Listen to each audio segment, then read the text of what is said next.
Let's get started. Start with listening, and then learn new words and practice them in sentences. The Power of Nuance, Beyond the Surface of Words, written by Brené Brown. This book delves into the intricate layers of human communication, exploring how we can move past mere words to truly connect with one another. Communication is more than just exchanging information. It's an art form that involves listening, interpreting, and responding in ways that foster genuine understanding. It's about connecting, understanding, and being understood. When we communicate effectively, we build bridges between our thoughts and the thoughts of others. It's about conveying the subtle shades of our thoughts and emotions.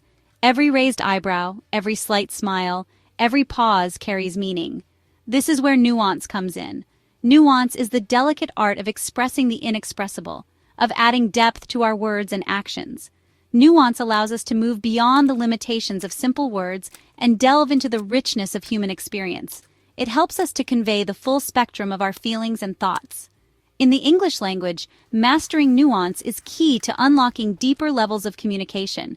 It's about understanding the subtleties of tone, context, and body language. It's about expressing hesitation without appearing indecisive. It's about finding the right words to convey uncertainty in a way that feels authentic and relatable. It's about articulating mixed feelings with honesty and grace. We often experience conflicting emotions, and nuance helps us to express these complexities. It's about adding layers to our opinions, acknowledging the complexity of our world. By embracing nuance, we can have more meaningful and productive conversations. This essay will explore the art of nuanced communication in English.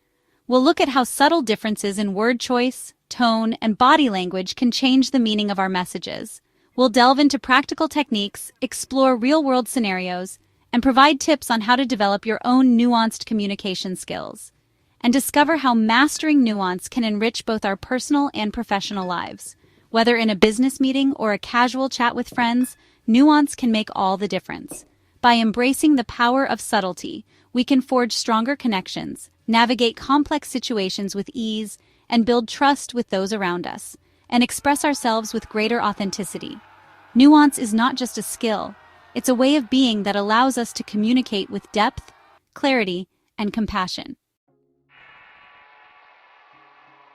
Finding your voice. Expressing hesitation and uncertainty. Hesitation is a natural part of communication. It's something we all experience, whether we're aware of it or not. When we hesitate, it often means we are taking a moment to think, to process, and to carefully choose our words. This pause can be a powerful tool in our communication arsenal. It shows that we're thinking, processing, and weighing our words carefully. This can be especially important in situations where the stakes are high, such as during a meeting, an interview, or a serious conversation with a loved one. Taking that moment to pause can help ensure that what we say is thoughtful and considered. Yet many struggle to express hesitation in a way that feels authentic and confident. This struggle often stems from a fear of appearing unsure or unprepared. However, expressing hesitation doesn't have to undermine your confidence. In fact, when done correctly, it can enhance your credibility. We might resort to filler words like or like, which can undermine our message. These words can make us seem less confident and more uncertain than we actually are. Instead of relying on these fillers, there are more effective ways to convey hesitation. Instead, try incorporating phrases that acknowledge your uncertainty while still conveying your thoughts. Phrases like, "I'm not sure, but," or "I think that," can help you express hesitation without losing your audience's trust. "I'm not entirely sure, but," this phrase shows that you are considering different possibilities and are open to other perspectives. It invites others to join the conversation and share their thoughts. Or "I'm still grappling with this, but," this indicates that you are in the process of forming an opinion and are open to feedback. It shows that you value the input of others and are willing to consider different viewpoints. Signal that you're in the process of forming an opinion. This can be a powerful way to engage others in the conversation and encourage a collaborative approach to problem solving. You're inviting further discussion rather than shutting it down. This can lead to more productive and meaningful conversations, as it encourages everyone to share their thoughts and ideas. Another effective strategy is to use modal verbs. These verbs, such as could, might, and may, introduce an element of possibility without stating something definitively. Words like could, might, and may introduce an element of possibility without stating something definitively. This can be particularly useful when you want to suggest an idea without coming across as too assertive. For instance, instead of saying this is the best course of action, you could say this might be the most effective approach. This way, you leave room for discussion and show that you are open to other ideas. Remember, expressing hesitation isn't a sign of weakness. It's a mark of thoughtful engagement and shows that you are considering all possibilities before making a decision. It's a mark of thoughtful engagement. By taking the time to express hesitation, you demonstrate that you are carefully considering your words and the impact they may have. By mastering this skill, you can communicate more authentically and build trust with your listeners. When you express hesitation in a thoughtful and confident manner, you show that you are genuine and trustworthy, which can strengthen your relationships and enhance your communication. Embracing complexity, navigating mixed emotions. Life is rarely black and white. It's a spectrum of experiences and emotions that often blend into one another. Our emotions are often a tapestry of conflicting feelings, and expressing this complexity can be challenging. We might feel joy and sadness simultaneously, or excitement mixed with anxiety. Yet, acknowledging mixed emotions is crucial for authentic communication. When we recognize and articulate our complex feelings, we open the door to deeper understanding and connection with others. It allows us to be more honest with ourselves and others. By admitting that we are experiencing a range of emotions, we validate our own experiences and invite others to do the same. One way to express mixed emotions is to use phrases like, "I have a love-hate relationship with."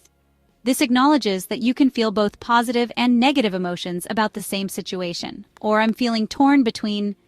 This phrase captures the internal conflict that often accompanies mixed emotions. These phrases acknowledge the duality of your experience. They help you communicate the complexity of your feelings in a way that others can understand. For example, you might say, "I'm excited about the promotion, but I'm also nervous about the increased responsibility." This conveys both your enthusiasm and your apprehension. Another approach is to use metaphors or similes to describe your emotional state. Metaphors can paint a vivid picture of your internal landscape. You could say, "I feel like I'm on a roller coaster of emotions." This metaphor vividly captures the ups and downs of your emotional experience. Or, "My heart feels both heavy and light at the same time." This simile conveys the simultaneous presence of contrasting emotions. Figurative language can capture the nuances of your experience in a way that literal language often can't. It allows you to express the depth and complexity of your emotions more effectively. Remember, it's okay to feel a mix of emotions. It's a natural part of the human experience. Embracing this complexity can lead to greater self-awareness and emotional resilience. Embracing this complexity allows you to communicate with greater authenticity and depth. It fosters genuine connections and helps you navigate the intricate landscape of your emotions with grace and understanding. Let's learn new words and practice English at level C1. Subtle, delicate, not obvious, or requiring careful attention to understand. Example, "She gave a subtle hint about her feelings, but I didn't catch it right away."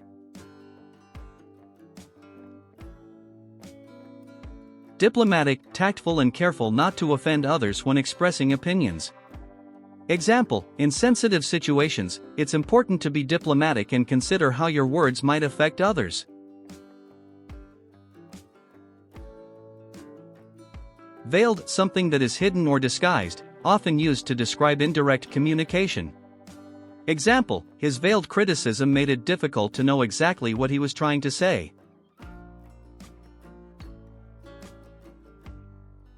Underlying, the deeper or hidden meaning behind something that is not immediately obvious. Example, her underlying concern was that the project might not meet the deadline, even though she didn't say it directly.